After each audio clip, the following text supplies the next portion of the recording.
What's up, everybody? This is Rob Barrington from BridgeLesson.com, and we are here for day 3 of the weekly challenge, volume 11. My goodness, we've done so many of these so far. Last week we tied with the robot. This week we are in another close battle, it looks like. We haven't done anything kind of nutty on our side. We might have taken a few extra tricks here and there, but nothing brilliant from us is going to make me think that we've done, a super amount more than the robot. So it is Wednesday, which means it's board 5 and 6, which also means on bridgelesson.com, it's the bridge quiz day. And this week we're doing counting practice, which is appropriate for all levels. If you are not counting a bridge hand on a regular basis, either as declarer or defender, this is the class for you. It's going to give you tips and tricks on how to wrap your mind around counting a bridge hand and tons of practice with this learnable skill. Counting is a learnable skill. It is not impossible, I promise you. It just takes practice. It might seem impossible at first, but I bet you this.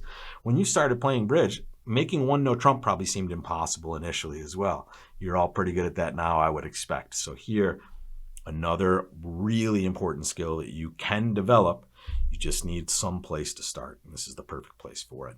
Even if you're used to counting hands, this will give you that practice you need, and every hand we play, you can practice this skill, and I'll give you the tools and tips to be able to do that on a regular basis. But until then, guys, let's jump in and see what the robot has in store for us on this day.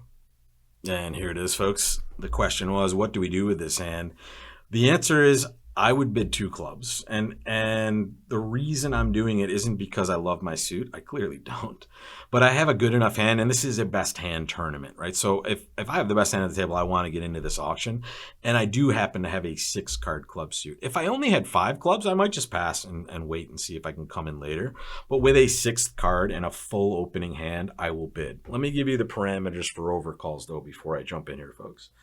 We can overcall with good suits and bad hands. So let's say I had ace, king, jack, 5th of spades and nothing else. I would overcall 1 spade, right? And I'm allowed to do that because I can have 8 to 17 points when I make a 1-level overcall. So in that spot, I'm going to get in there and show that sort of hand.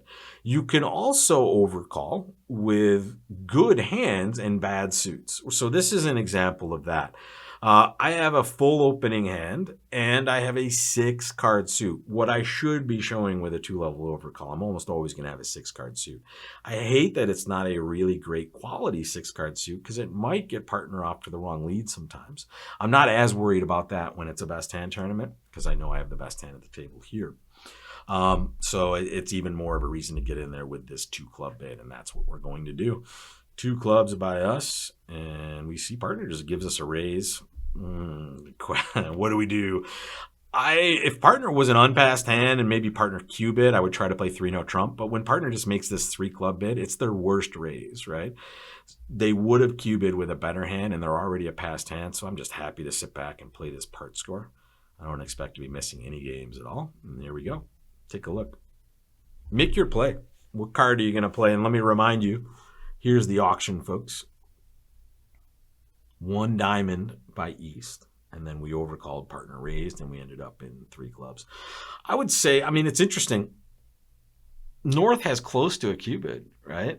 But I think they did a really decent job of evaluating their hand correctly with downgrading this card, right? The King of Diamonds is a downgrade because it is behind, or excuse me, in front of the person that opened 1 diamond, the person that has the values. And let's actually do a little check on this as well. How many points do we have in our hand? Well, we have 12. And how many points does dummy have? 10. That's 22. And East open the bidding, so let's give them at least 12. That's 34 points, which means West is looking at about that many at best, okay? So, and in fact, East cannot have more than 13. Okay, so the most they can have is our maximum. So here you would expect East to still have about 12 or 13, which means West is looking at 5 or 6 points. The good thing about this is we know they don't have the ace of diamonds because they led low from this diamond holding. We're not going to be leading away from aces. So if they had the ace, we would have seen it already. So we know that the king is wrong for us. We're going to play low from dummy and hope that West maybe has the queen of diamonds. Is that likely? Not really. right? But it could be happening, and we're going to cater to that possibility. And boom, it is happening, folks. So now we put the queen of diamonds over here. Now we know they have about 3 or 4 more points, which is not necessarily going to be amazing information for us, but it's more than we started with, okay? So we're going to obviously win this ace of hearts here. And now, I have to be honest, I'm going to try to draw some trump here, but I'm going to do so in a weird way. I'm going to give them a trick first, because I want to set up a situation where I can safely do everything I need. What I mean by that is I want to be able to ruff a diamond, right? So if clubs are breaking badly, I would realize this now, right? I would play low to the ace of clubs, and if it's a bad break in clubs, I would know now that I can, okay, cash the king of diamonds, get to my hand, and ruff a diamond. Here they're breaking evenly, so it doesn't matter what I do. In fact, I can claim, but I'm just going to show you the way it would have gone anyway. Here's the king of diamonds, and then we're going to play a spade to our ace, and then boom, there goes that loser. And now if we needed, if there was a trump left out there, it would have been a winner for them anyway. So this would have been the same line we would have taken, except now we just get to claim 11 tricks. And don't worry, we're not supposed to be in game on this one, folks. Just because we made 11 tricks doesn't mean it's good. Look at the way this divided for us. The opponents had 2 clubs. The queen of diamonds was on the right side for us. This is an embarrassment of riches. And as you see, lefty had exactly 4 points. And that meant that righty had 13. Right? And 13, 26, 36, there's 4. Boom, boom. Counting is a learnable skill. So we're going to count shape, but we can also count points, especially when the opponents get in there with a revealing bid, like an opening bid or a double, let's say. These are the times where we can certainly take advantage of that information and at least add to our understanding of what's going on around the table. All right, let's take a look at the next board, and here we go. Ooh, nice. So East has gotten into this auction with a 3 diamond bid. They've opened vulnerable in first chair. I would expect this to be a pretty darn good preempt for the robots. Number 1, they're pretty disciplined in general. Number 2, they're vulnerable in first seat, almost the most disciplined spot. I would say second seat vulnerable would be the spot you would expect the best hand or the shortest, tightest range of values. Here you should expect something pretty darn good from them. But we have a reasonable choice of bids here. Make your call, folks. What are you going to do with this hand? So this is an interesting one. If I flop the heart suit with the club suit, right? So if I have 4 hearts and 5 clubs and 3 spades, I would double 100% of the time, right? Because I want to bring in all the suits. It's tempting to still consider that, but you have a 5-card heart suit. And the problem here is like, what happens when partner has like 3 hearts and 4 spades and you double? What are they going to choose? They're going to choose spades 100% of the time, right? So here, with this 5-card major, it's better to just show it originally. And you can see the problem that preempts present us. They chew up bidding room that kind of doesn't give us a ton of time to describe our hand in full. So a lot of times they're going to restrict us into the choices we have available that might seem the best. And here, because of our 5-card major, it's best to bid 3 hearts. Again, flop that club suit and that heart suit, you're seeing a double 100% of the time, right? So here, showing our 5-card major, partner kicks it into game. We're very happy with that. Our shortness here, I was just about to say here, our shortness here is amazing, but our partner had so much wasted in diamonds. It's kind of gross, actually. So this is a hand where I expect my shortness to be much better. And to be honest, I'm shocked that the robot has decided to preempt here with ace, jack, 10, 7th of diamonds. And you know that's what they have, right? They're leading a singleton to our left 100%, right? This is a singleton diamond because if we're talking about the counting class we have today. So big thing, we have to play the king or the queen first, right? We want to make sure we're creating a trick for ourselves, which we can use to get rid of one of our losers later. We can get rid of a club with this, or maybe a spade if we need to. We're probably not going to need to get rid of any spades, to be honest. It'll be a club. But here, we just want to make sure we promote our trick. And there it is. There's our trick. If you see a diamond come back, that's fine, right? We're just going to play, we're going to rough it relatively high, and then we'll pitch the low diamond from dummy. So if they did lead a diamond here, I'd probably rough with the 10, let's say. And you're kind of getting a preview of a finesse as well. So pretty interesting stuff. Here, just winning the ace of clubs. And now the question is, well, what do we do? How do we get over that dummy? And why do we even want to go over that dummy? Let's put it that way.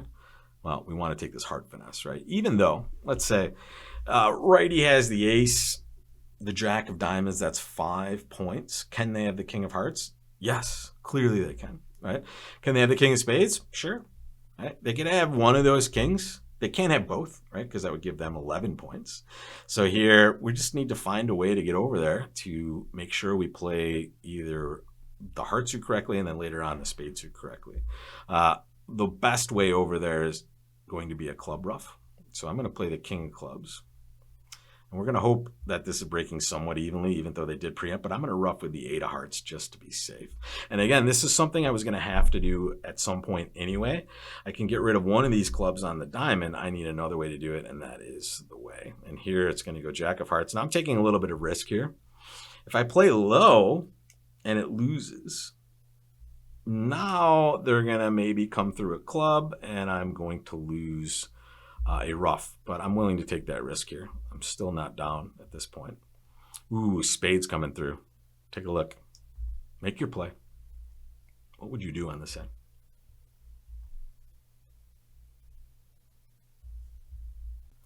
It looks like the king of spades is to my right. I have to say, it looks pretty likely to be there. The question is there anything I can do about this?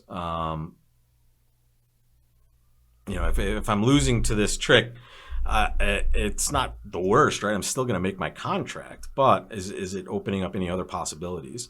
I wish I had another entry to the north hand, because now I would just play the ace of spades, draw trump, and then get over to that dummy and pitch my club on that diamond, and then I'd give up a spade at some point. The problem is, I don't have any other way to get to this dummy other than in the spade suit, so I'm just going to take a finesse, and it might lose. Ooh, this is nice.